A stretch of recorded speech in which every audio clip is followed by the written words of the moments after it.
Daniel chapter 3. The Golden Image.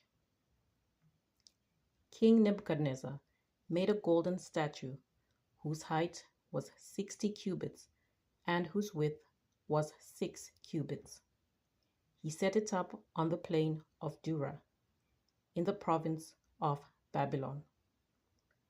Then King Nebuchadnezzar sent for the satraps, the prefects, and the governors, the counselors, the treasurers, the justices, the magistrates, and all the officials of the provinces to assemble and come to the dedication of the statue that King Nebuchadnezzar had set up.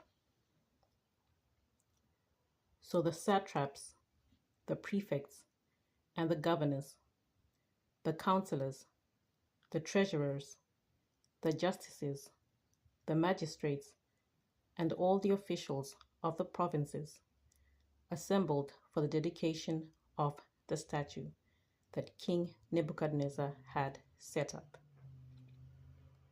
When they were standing before the statue that Nebuchadnezzar had set up, the herald proclaimed aloud, "You are commanded, O peoples, nations, and languages, that when you hear the sound of the horn, pipe, lyre, trigon, harp, drum, and entire musical ensemble, you are to fall down and worship the golden statue that King Nebuchadnezzar has set up. Whoever does not fall down and worship shall immediately be thrown into a furnace of blazing fire." Therefore, as soon as all the peoples heard the sound of the horn, pipe, lyre, trigon, harp, drum, and entire musical ensemble, all the peoples, nations, and languages fell down and worshipped the golden statue that King Nebuchadnezzar had set up. Accordingly, at this time, certain Chaldeans came forward and denounced the Jews. They said to King Nebuchadnezzar, "O king, live forever. You, O king, have made a decree that everyone who hears the sound of the horn, pipe, lyre, trigon, harp, drum, and entire musical ensemble shall fall down and worship the golden statue. And whoever does not fall down and worship shall be thrown into a furnace of blazing fire. There are certain Jews whom you have appointed over the affairs of the province of Babylon: Shadrach, Meshach, and Abednego. These pay no heed to you, O king. They do not serve your gods, and they do not worship the golden statue that you have set up." Then Nebuchadnezzar, in furious rage, commanded that Shadrach, Meshach, and Abednego be brought in. So they brought those men before the king. Nebuchadnezzar said to them, "Is it true, O Shadrach, Meshach, and Abednego, that you do not serve my gods, and you do not worship the golden statue that I have set up? Now, if you are ready, when you hear the sound of the horn, pipe, lyre, trigon, harp, drum, and entire musical ensemble, to fall down and worship the statue that I have made, well and good. But if you do not worship, you shall immediately be thrown into a furnace of blazing fire. And who is the God that will deliver you out of my hands?" Shadrach, Meshach, and Abednego answered the king, "O Nebuchadnezzar, we have no need to present a defense to you in this matter. If our God, whom we serve, is able to deliver us from the furnace of blazing fire and out of your hand, O king, let him deliver us. But if not, be it known to you, O king, that we will not serve your gods, and we will not worship the golden statue that you have set up." The fiery furnace. Then Nebuchadnezzar was so filled with rage against Shadrach, Meshach, and Abednego that his face was distorted. He ordered the furnace heated up 7 times more than was customary, and ordered some of the strongest guards in his army to bind Shadrach, Meshach, and Abednego, and to throw them into the furnace of blazing fire. So the men were bound, still wearing their tunics, their trousers, their hats, and their other garments, and they were thrown in the furnace of blazing fire. Because the king's command was urgent and the furnace was so overheated, the raging flames killed the men who lifted Shadrach, Meshach, and Abednego. But the 3 men, Shadrach, Meshach, and Abednego, fell down, bound into the furnace of blazing fire. Then King Nebuchadnezzar was astonished and rose up quickly. He said to his counselors, "Was it not 3 men that we threw bound into the fire?" They answered the king, "True, O king." He replied, "But I see 4 men unbound, walking in the middle of the fire, and they are not hurt, and the 4th has the appearance of a god." Nebuchadnezzar then approached the door of the furnace of blazing fire and said, "Shadrach, Meshach, and Abednego, servants of the Most High God, come out. Come here." So Shadrach, Meshach, and Abednego came out from the fire. And the satraps, the prefects, the governors, and the king's counselors gathered together and saw that the fire had not had any power over the bodies of those men. The hair of their heads was not singed, their tunics were not harmed, and not even the smell of fire came from them.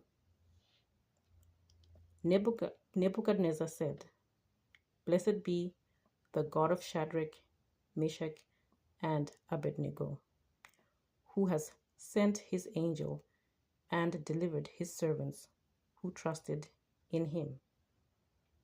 They disobeyed the king's command and yielded up their bodies rather than serve and worship any god except their own God. Therefore, I make a decree: any people, nation, or language that utters blasphemy against the God of Shadrach, Meshach, and Abednego shall be torn limb from limb, and their houses laid in ruins. For there is no other God who is able to deliver in this way. Then the king promoted Shadrach, Meshach, and Abednego in the province of Babylon.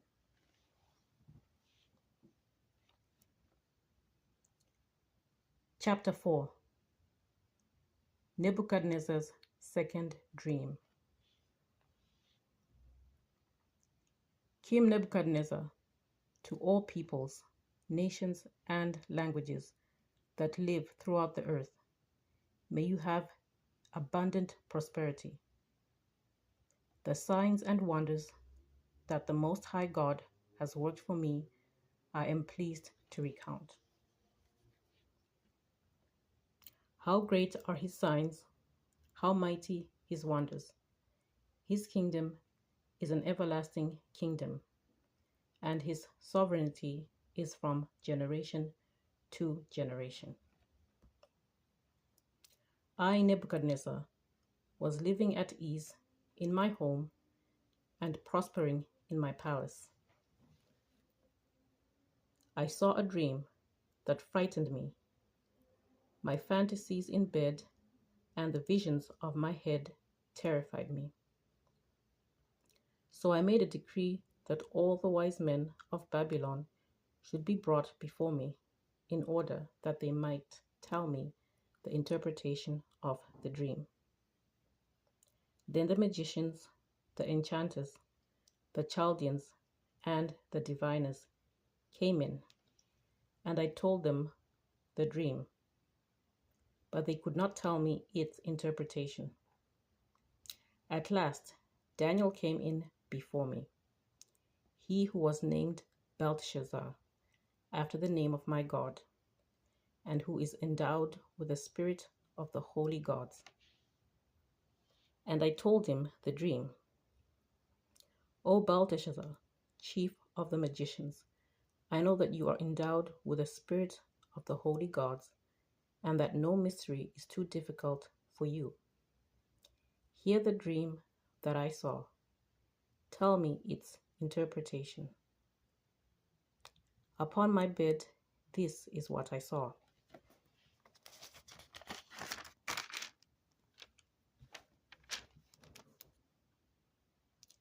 There was a tree at the center of the earth, and its height was great. The tree grew great and strong. Its top reached to heaven, and it was visible to the ends of the whole earth. Its foliage was beautiful, its fruit abundant, and it provided food for all. The animals of the field found shade under it. The birds of the air nested in its branches, and from it all living beings were fed.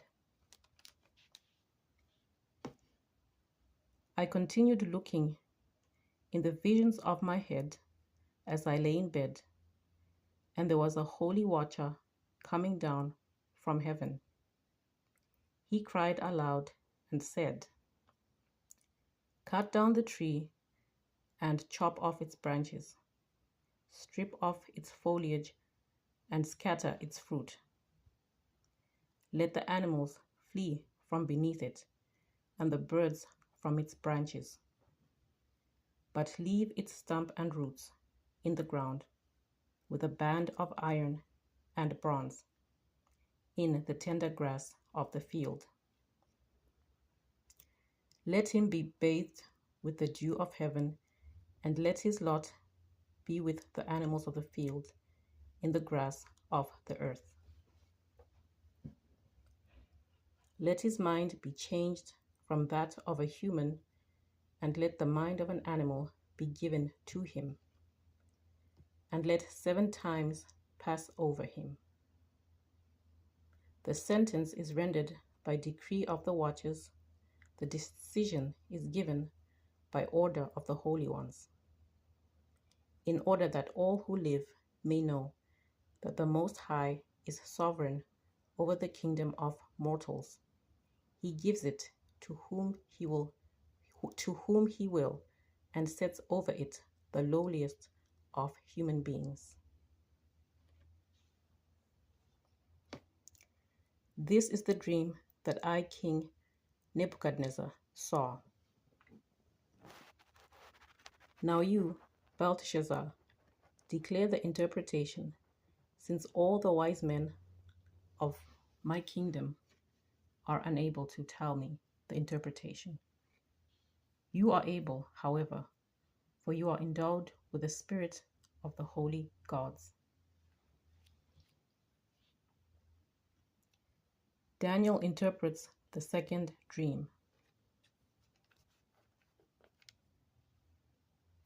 Then Daniel, who was called Belteshazzar, was severely distressed for a while. His thoughts terrified him. The king said, Belteshazzar, do not let the dream or the interpretation terrify you. Belteshazzar answered, My lord, may the dream be for those who hate you, and its interpretation for your enemies. The tree that you saw, which grew great and strong, so that its top reached to heaven and was visible to the end of the whole earth, whose foliage was beautiful and its fruit abundant, and which provided food for all, under which animals of the field lived, and whose branches the birds of the air had nests. It is you, O king, you have grown great and strong. Your greatness has increased and reaches to heaven, and your sovereignty to the ends of the earth. And whereas the king saw a holy watcher coming down from heaven and saying, Cut down the tree and destroy it, but leave its stump and roots in the ground, with a band of iron and bronze in the grass of the field, and let him be bathed with the dew of heaven, and let his lot be with the animals of the field, until 7 times pass over him. This is the interpretation. O king, it is a decree of the Most High that has come upon my lord the king. You shall be driven away from human society, and your dwelling shall be with the wild animals. You shall be made to eat grass like oxen. You shall be bathed with the dew of heaven, and 7 times shall pass over you, until you have learned that the Most High has sovereignty over the kingdom of mortals, and gives it to whom he will. As it was commanded to leave the stump and roots of the tree, your kingdom shall be re-established for you from the time that you learn that heaven is sovereign. Therefore, O king, may my counsel be acceptable to you. Atone for your sins with righteousness, and your iniquities with mercy to the oppressed, so that your prosperity may be prolonged. Nebuchadnezzar's humiliation. All this came upon King Nebuchadnezzar. At the end of 12 months, he was walking on the roof of the royal palace of Babylon. And the king said, Is this not magnificent, Babylon, which I have built as a royal capital by my mighty power and for my glorious majesty? While the words were still in the king's mouth, a voice came from heaven. O King Nebuchadnezzar, to you it is declared, the kingdom has departed from you. You shall be driven away from human society, and your dwelling shall be with the animals of the field. You shall be made to eat grass like oxen, and 7 times shall pass over you, until you have learned that the Most High has sovereignty over the kingdom of mortals, and gives it to whom he will. Immediately the sentence was fulfilled against Nebuchadnezzar. He was driven away from human society, ate grass like oxen, and his body was bathed with the dew of heaven, until his hair grew as long as eagle's feathers, and his nails became like birds' claws.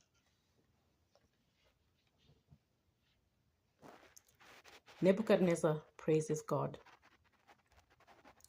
When that period was over, I, Nebuchadnezzar, lifted my eyes to heaven, and my reason returned to me. I blessed the Most High, and praised and honored the one who lives forever. For his sovereignty is an everlasting sovereignty, and his kingdom endures from generation to generation. All the inhabitants of the earth are accounted as nothing, and he does what he wills with the host of heaven and the inhabitants of the earth. There is no one who can stay his hand or say to him, "What are you doing?" At that time, my reason returned to me, and my majesty and splendor were restored to me for the glory of my kingdom. My counselors and my lords sought me out. I was re-established over my kingdom, and still more greatness was added to me. Now I, Nebuchadnezzar, praise and extol and honor the King of heaven, for all his works are truth, and his ways are justice, and he is able to bring low those who walk in pride.